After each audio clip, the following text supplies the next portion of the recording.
Yo soy la doctora Mirna Elizabeth del Toro Sandoval y soy especialista en medicina de familia. Desde muy niña siempre me gustó la medicina. Bueno, no entendía de medicina, pero sabía que lo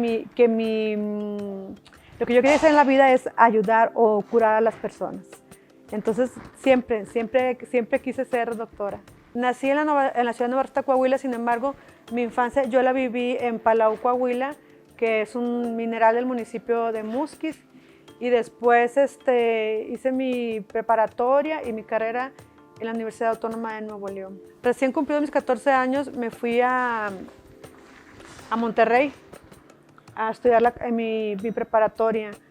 Yo terminé mi secundaria en Palau y yo ya desde muy jovencita, desde mis 13 años, yo ya tenía ese objetivo de querer ir a estudiar medicina.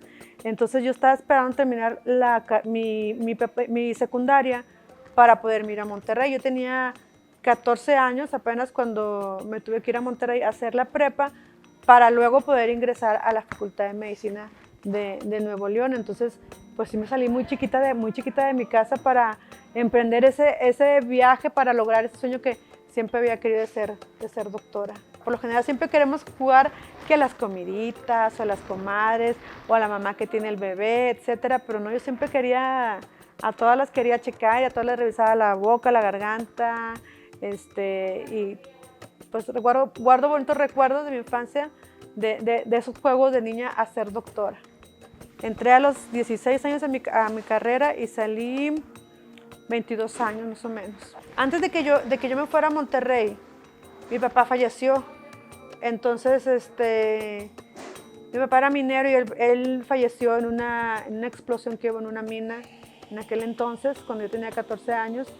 Y fue un poquito difícil porque adaptarse a un lugar que no es el tuyo, yo soy orgullosamente de un pueblito, llegar a una ciudad tan jovencita, sin conocer a nadie, sin no tener pues el apoyo económico de tus papás para poder solventar todos sus gastos, pues sí fue muy difícil y sí hubo muchas carencias, pero hubo muchas carencias materiales, mas nunca faltó esa carencia de tener sueños, de tener aspiraciones, de tener metas y objetivos. Yo fui muy feliz porque yo llegué ahí por un objetivo, por una meta, entonces como que siempre estuve enfocada a eso y no tener esa juventud como todos, no me dolió tanto. A lo mejor ahorita lo recuerdo y digo, chis, me hubiera gustado tener los novios, irme a las discos, al cine, pero la verdad es que no, porque fui siempre con ese sueño de alcanzar de ser médico y de ser lo que ahora soy. Yo siempre he dicho que soy una mujer que sueña despierta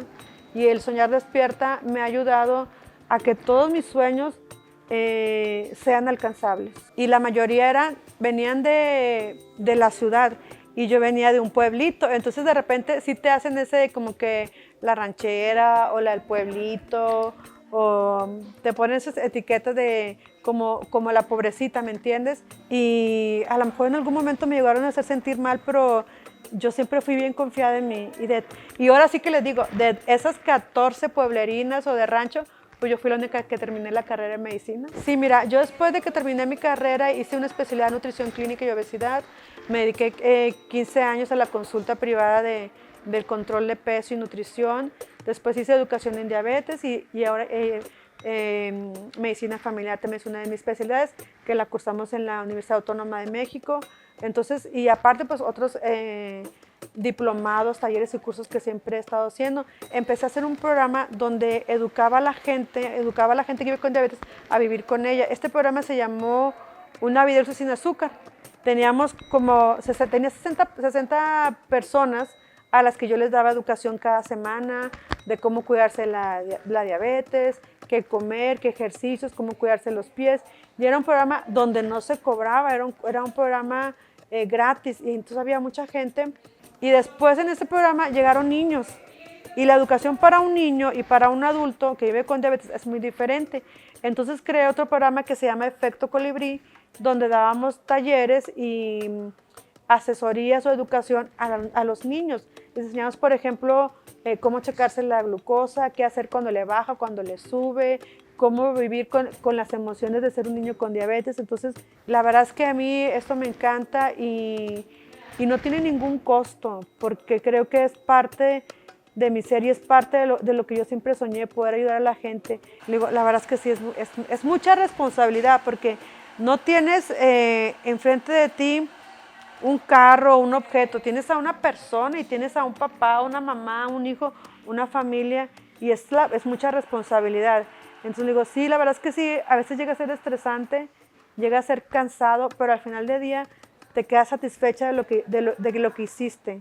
Y pues bueno, yo creo que los mejores reconocimientos que puedes tener es cuando el paciente te recuerda, cuando el paciente te saluda en la calle, cuando te recuerda para lo que viniste a este mundo, ¿verdad? Que fue el servir, el ayudar, el sanar, el curar el dolor.